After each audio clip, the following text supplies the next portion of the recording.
Argentina is a federal republic located in South America, right here. It limits with Chile, Bolivia, Paraguay, Brazil, and Uruguay. Its capital is Buenos Aires. The national language is Spanish. Its population is over 43,847,430 people, and its currency is the peso. That you know the basic of Argentina, we want to inform you about its foreign policy and why it's an emerging power.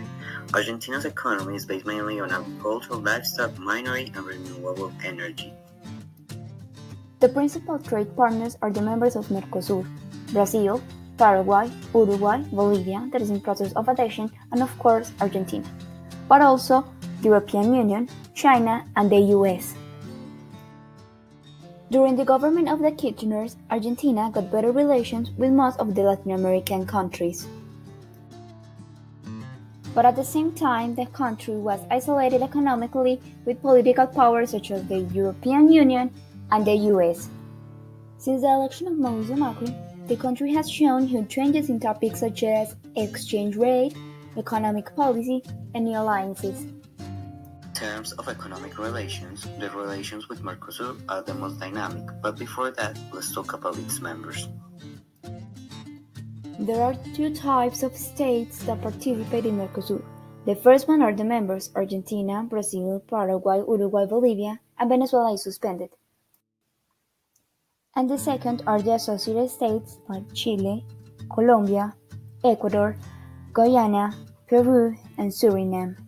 Argentina and Brazil relationship is very strong, as the latter is one of the best trading partners of Argentina and cooperates as an ally in political issues nowadays. With Paraguay, the relationship is considered to be of high strategic importance not only for the proximity, but also because of the goals they both want to achieve in the short term. The relationship with Uruguay got very weak with the government of the Kirchners because of differences in ideologies. Nowadays, they are trying to improve their relationship with topics as culture, sports, security, and infrastructure. The situation with Venezuela has not been good ever since Mauricio Macri became president. He has been part of the isolation and suspension of Venezuela in Mercosur. The relationship with Chile is quite wide, since it doesn't involve just the government, but also the army and the society. They have more than 40 bilateral agreements. The relationship between Argentina and Ecuador has been qualified by their own politicians as excellent. They both cooperate into improving development. Mercosur is Argentina's most important trade agreement.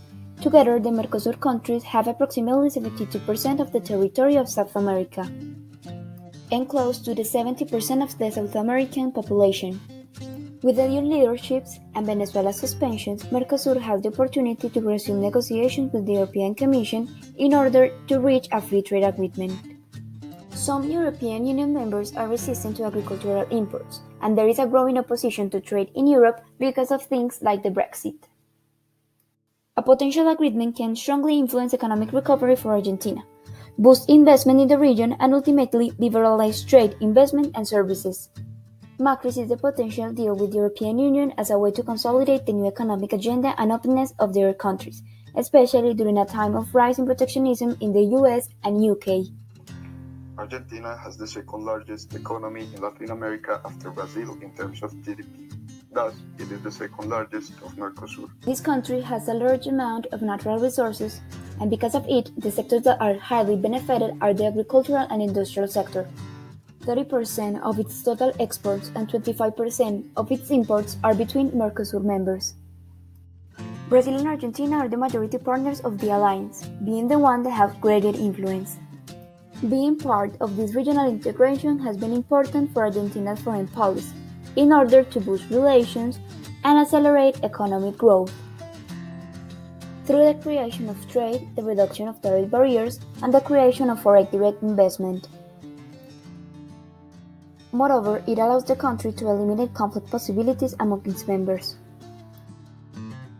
And it consolidates as a unique regional identity to strengthen the region's negotiation power on the world stage.